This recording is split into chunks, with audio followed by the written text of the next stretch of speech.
Assalamualaikum warahmatullahi wabarakatuh. Om Swastiastu, Namo Buddhaya, Salam Kebajikan, Rahayu. Selamat datang di podcast Ngaji Kemenangawi, dari obrolan menjadi inspirasi bersama saya, Nur Aswarina. Halo, selamat datang di podcast kami. Ya, di podcast kita kali ini kita sudah kedatangan tamu yang sangat spesial, yaitu beliau adalah Kepala Seksi Pendidikan Diniyah dan Pondok Pesantren di Kantor Kementerian Agama Kabupaten Ngawi. Langsung saja ya, kita bakalan ngobrol banyak hal nih ya soal program-program unggulan dari PD Pontren Kemenak Ngawi. Ini dia Bapak Mukibudin. Selamat pagi Bapak. Selamat pagi. Assalamualaikum warahmatullahi wabarakatuh. Waalaikumsalam warahmatullahi wabarakatuh. Apa kabar Bapak hari ini? Alhamdulillah sehat. Alhamdulillah sehat ya. Beliau ini merupakan sosok yang sangat ceria ya, Bolo ya. Setiap hari saya lihat Pak Mukib tuh bawaannya kayak semangat gitu. Karena beliau sangat murah senyum, dan karena senyum itu ibadah ya Bapak ya. Ibadah. Makanya ketemu siapa saja senyum. benar sekali Bapak. Oke Bapak, kita bakalan ngobrol sedikit nih Bapak tentang program-program dari PD Pontren Kemenak Ngawi. Ini ada program apa nih Pak yang ingin disampaikan kepada masyarakat? Oke, terima kasih. Assalamualaikum warahmatullahi wabarakatuh. Waalaikumsalam. Perkenalkan, saya nama Mukibudin. Tempat lahir di Magetan, asli orang Magetan, tanggal 16 Agustus tahun 1968. Baik, selama saya di Pontren ini, kami untuk akhir-akhir ini, lebih-lebih ini semester genap tahun 2025-2026, karena kami melihat perkembangan update data emis di pondok pesantren di Kabupaten Ngawi kurang begitu cepat jalannya, maka kami pada saat ini meluncurkan nama programnya adalah Gue PD. Gue PD. Gue PD. Gu-nya adalah gerakan, U-nya adalah update, E-nya adalah emis. PD Pontren. Otomatis PD Pontren Kabupaten Ngawi. Itulah yang kami sampaikan kepada lembaga, baik itu pondok pesantren, madrasah diniyah takmiliyah, kemudian lembaga pendidikan Al-Quran. Mudah-mudahan dengan gerakan ini emis khususnya pondok pesantren di Kabupaten Ngawi segera cepat update, dan di batas akhir nanti di semester genap ini akan tercapai di atas 50%. Oh, oke Bapak. Nah, tadi kan ingin ketercapaiannya di atas 50% ya Bapak nggih. Kalau untuk sementara ini ketercapaiannya sudah berapa nih Bapak? Ini yang paling tinggi adalah di madrasah diniyah takmiliyah. Nggih. Kalau kita urut lembaga diniyah, madrasah diniyah takmiliyah itu capaiannya sekarang sudah 29,794%. 29,74%. Jadi kalau mencapai 50 itu masih jauh. Masih jauh, masih hampir separuh lebih ya Bapak. Ya 20% lah. 20% kita untuk mencapai 50. Kemudian berikutnya adalah PKPPS, Pendidikan Kesetaraan pada Pondok Pesantren Salafiyah. Ini jumlahnya 8, yang sudah update semester ini sehingga BAP adalah 2, hingga capaiannya 25%. Kemudian berikutnya pondok pesantren itu yang sudah update hingga saat ini adalah 37 lembaga. Capaiannya adalah 20,442%.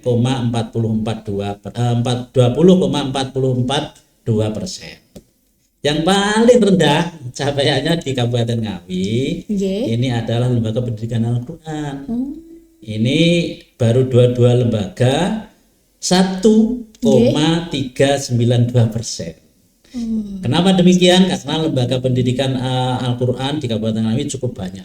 Jumlahnya adalah 1.580 lembaga. Dan SDM-nya otomatis di guru-guru dan tenaganya di LPG itu tidak begitu mudah. Artinya untuk perkembangan emis masih lambat, dan ini bisa saya katakan sangat-sangat lambat. Maka akhirnya kita pacu dengan gerakan ini. Gue PD. Oke. Nah, berarti kalau kita melihat perkembangan emis yang kalau di Ngawi itu paling rendah di LPK nggih Bapak LPK, nggih. Lembaga Nggih. Pendidikan Al-Qur'an. Nggih, itu berarti salah satu faktor terbesarnya itu dari SDM nggih Bapak. SDM. Oke. Rata-rata di Nggih. lembaga itu cuma ada gurunya, operator untuk emis yang menangani ini tidak ada, karena emis itu kita tahu lah, namanya emis itu adalah teknologi Nggih. yang perlu adanya skill untuk menangani ini. Maka di LPK itu memang SDM yang kelemahan di kita. Kemudian semester genap ini batas akhir Nggih. ini bulan Mei nggih, bulan Mei tanggal 31. Nggih. Jadi nanti tanggal 31 ini sudah cut off, Nggih. sudah tutup. Maka gerakan Gue PD ini menghimbau jangan sampai lembaga itu mengupdate BAP emisnya di batas akhir. Oh. Misalnya dari 31 ada 29 atau 27. Nah, biasanya di batas akhir itu adalah aplikasinya down. Trouble karena banyak yang mengakses gitu yang Pak. mengakses. Oleh karena itu kita himbau jauh sebelumnya agar segera mengupdate emisnya itu. Itu. Nggih. Berarti emis ini merupakan salah satu hal yang sangat urgent nggih Bapak, nggih vital Ya, nggih. vital karena data kita itu ada di emis itu, data yang kita bisa pertanggungjawabkan. Karena itu ada dasar hukumnya, Nggih. maka data itu bisa kita pertanggungjawabkan. Berapa jumlah siswanya, berapa jumlah santrinya, berapa gurunya, ustadznya, itu ada semuanya di emis. Oh, nggih. Mungkin masyarakat juga masih ada beberapa yang asing nggih Bapak tentang emis ini. Nah, bisa dijelaskan sedikit Bapak, emis itu ada menunya apa saja Bapak? Nanti mungkin masyarakat bisa nih sambil cari-cari info, oh cara ngisinya seperti ini. Nanti mungkin mau bertanya lagi bisa lewat Pak Mukib juga gitu. Oke, emis itu adalah basis data kita, Nggih. baik di pondok pesantren maupun di madrasah. Itu sebenarnya di Pendis lah. Nggih. Pendis. Nah, kita yang di pondok pesantren itu ada beberapa menu, ada kelembagaan itu tentang profil lembaganya, mulai dari nama lembaganya, nomor statistiknya, itu ada di data kelembagaan. Kemudian ada menu lagi sarana prasarana. Sarannya apa saja yang ada di situ, ada ruangnya, kemudian ada masjidnya dan lain sebagainya. Kemudian ada menu santri, berapa jumlah santri, laki-laki berapa, perempuan berapa, terus usianya berapa, itu ada di menu santri. Kemudian ada lagi ustadznya jumlahnya berapa, ijazahnya apa saja, itu ada di menu situ. Ustadz, kemudian setelah itu terpenuhi baru namanya itu nanti bisa BAP. Kemudian untuk diperhatikan di seluruh lembaga bahwa untuk pendirian pondok pesantren, kemudian madrasah diniyah takmiliyah, kemudian LPG dan lain sebagainya itu ada persyaratan khusus. Misalnya di pondok pesantren itu minimal santri yang harus mukim di tempat, artinya tidak pulang pergi, harus mukim di situ itu ada minimal 15. Kemudian santri yang MDT madrasah diniyah takmiliyah itu juga 15. Jadi persyaratan itu harus dipenuhi oleh lembaga bila ingin mendirikan sebuah lembaga. Dan itu semuanya bisa masuk di data emis. Nanti misalnya lembaga pondok pesantren A, jumlah santrinya berapa, jumlah laki-laki berapa, perempuan berapa, yang mukim berapa, yang tidak mukim berapa, kemudian sarannya apa saja, kemudian ustadznya jumlahnya ada berapa, laki-laki perempuan, itu semuanya ada di sini. Maka kita bisa motret. Inilah lembaga pendidikan pondok pesantren yang ada di Kabupaten. Gitu. Sebegitu vitalnya nggih Pak nggih dari betul. emis itu tadi. Emis karena data kita ada di sana. Nggih. Berarti data-data di emis juga bisa digunakan untuk misal pengajuan bantuan seperti itu nggih Bapak? Bisa. Bahkan kalau bantuan itu sifatnya dari Kementerian Agama, wajib melaksanakan BAP emis. Di Kementerian Agama ada BOP, bantuan operasional lembaga, baik itu pondok pesantren, kemudian MDT, LPG, ada namanya BOP. Lah, yang dapat BOP adalah lembaga yang sudah BAP emis. Kalau belum BAP emis tidak akan bisa. Kemudian pondok pesantren juga demikian. Selain BUP ada namanya insentif guru.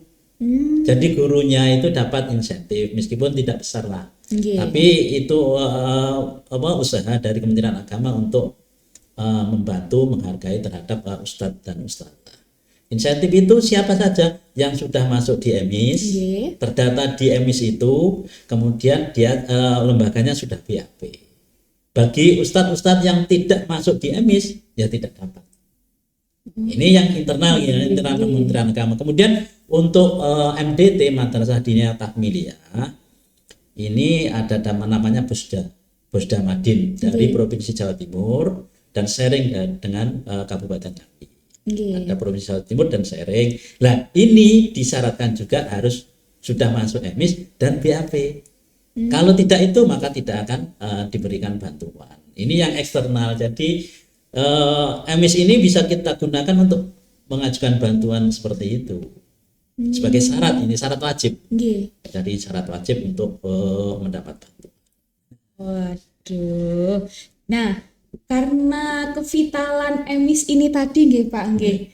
Berarti pengurus-pengurus ini harus gercep nggih Pak. Harus gerak cepat buat segera update EMIS-nya ini nggih Pak. Betul. Cuma memang kami di pondok pesantren itu di seksi PD Pontren memang tenaganya tidak banyak. Kemudian di lembaga sendiri juga kita tahu juga demikian SDM-nya.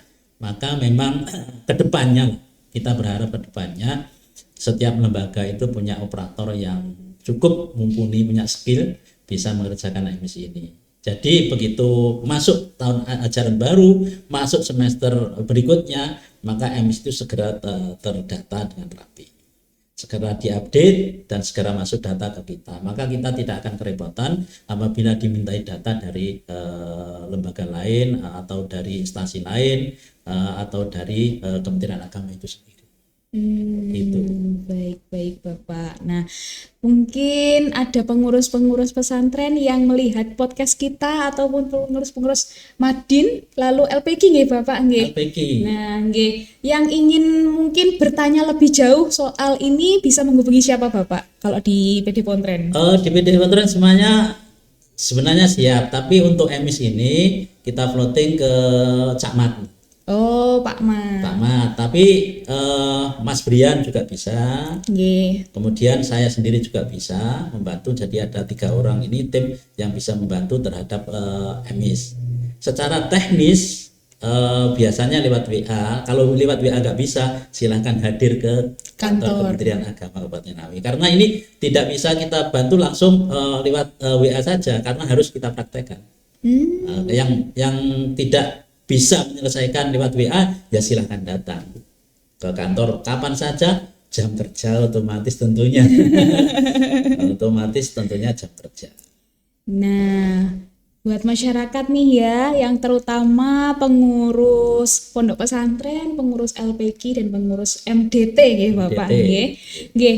Jangan lupa untuk diperhatikan keupdatean EMIS-nya dengan menerapkan langkah-langkah yang sudah dijelaskan oleh Pak Mukib tadi, dan juga diperhatikan karena pondok pesantren atau PD Pontren nggih Bapak PD Pontren sedang menggalakkan yang namanya program Gue PD.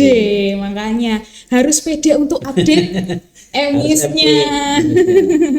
Oke, baik, itu tadi penjelasan sedikit banyak tentang program dari PD Pontren Kemenag Ngawi. Dan untuk bolo-bolo nih ya yang penasaran kira-kira ada program apa lagi di Kemenag Ngawi, jangan lupa buat terus ikutin di podcast Ngaji Kemenag Ngawi.